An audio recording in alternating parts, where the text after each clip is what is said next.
Rules, rules, rules. A few would say a necessary evil. But we've got to have rules to maintain some sort of order, don't we? Well, don't we? I don't know about you, but I remember where I was at when the direction of my life was formed, Michigan International Speedway, on August 23, 1974, when I saw Richard Petty's fire red and petty blue Dodge go screaming by. Since then, probably just like you, we've been hooked. From our first media gig at the tender age of 15 in 1983 with Grand National Scene, to printing our own Supercars Today magazine in the 1990s, hence our name. Nothing against our open wheel friends, but if it has fenders, our nosy nature wants to find out the who, the why, and the how. We don't necessarily interview these people, we have conversations. So please subscribe to our channel and hit that bell to be notified of new content every Tuesday at noon. Thanks for watching, and please like, comment on, and share these videos. Today on the program, cost cutting has been a topic since the beginning of motorsports. So in 1980, NASCAR implemented a short track tire rule, penalizing teams for changing tires under the caution. The press release reads as follows: Daytona Beach, Florida, April 5th. In the interest of maintaining the competitiveness of Winston Cup racing and of reducing costs to the racing teams, NASCAR officials today announced that any team changing one or more tires during a caution period in specific Winston Cup Grand National events will be penalized 2 laps. This new ruling becomes effective at the Virginia 500 at Martinsville, April 27th. In addition, it will be in effect at the following Winston Cup events during the remainder of the season: Nashville, May 10th, Nashville, July 12th, Bristol, August 23rd, Richmond, September 7th, North Wilkesboro, September 21st, and Martinsville, September 28th. When a caution comes out, a yellow flag with a red cross will display at the entrance to pit road. Any car pitting after this flag is displayed will be subject to a 2-lap penalty if tires are changed. We feel that this step would be beneficial to all of our teams in reducing their costs while retaining an equality of competitiveness in Winston Cup racing, Bill Gazaway, Director of Competition for the sanctioning body, explained. Cale Yarborough said, "It's not a bad rule.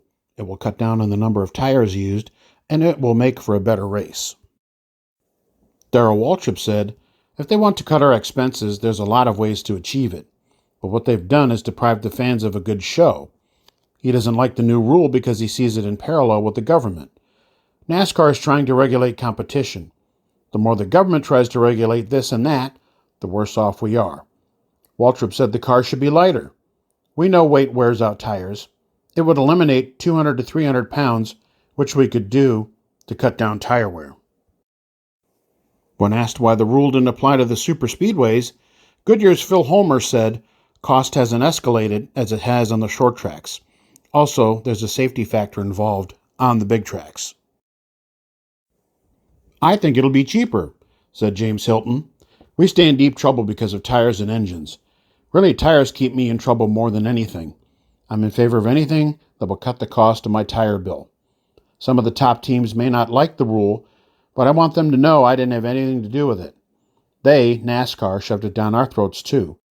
When teams arrived at Martinsville, they were shown this flag, indicating that pit road would be closed during the caution period."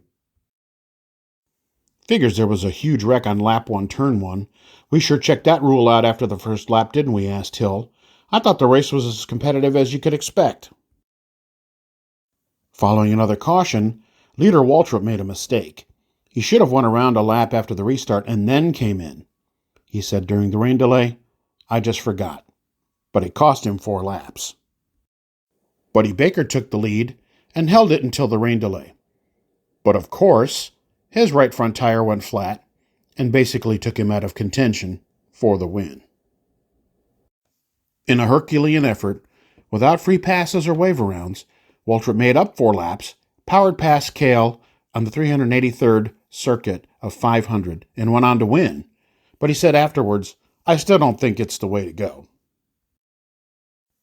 But as for others who had trouble, NASCAR's Bill Gazaway simply said, "That's the breaks of the game." The next chance teams would get to try out the new rule was race number 11 at the Music City 420. Pole sitter Cale Yarborough cut a tire late in the race, but could not pit under yellow to change it. As a result, Richard Petty took his 8th win at the Nashville Fairgrounds. Petty and Cale were critical of the new rule. "The rule cost me the race tonight." "That's not racing as far as I'm concerned," said Cale. "I'm not sold on it," said Petty.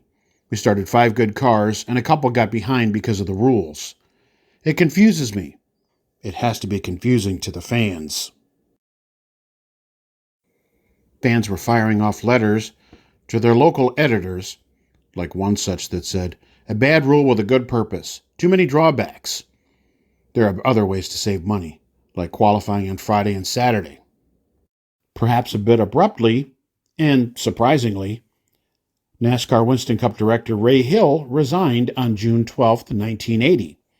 A month later, he and former NASCAR employee Chip Warren joined the new Truck, Inc. racing division. As teams arrived in Daytona to start the Independence Day weekend, this news greeted teams. As written by Gene Granger in Grand National Scene, the controversial short track tire rule introduced by NASCAR earlier this year was rescinded today. It was only used in Grand National races at Martinsville and Nashville.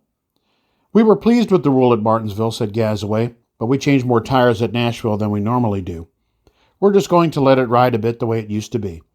"I like the rule," said Firecracker 400 winner Bobby Allison, "but it cut into competition." Junior Johnson, owner of Cale Yarborough's car, said, "I'll stay home before I lose another race like that." With that announcement, pit stops went back to normal, well, so to speak. There were 14 races remaining on the 1980 season, and Dale Earnhardt would go on to win 3 more times and eventually the championship. And one of the most controversial rules in NASCAR faded away into history.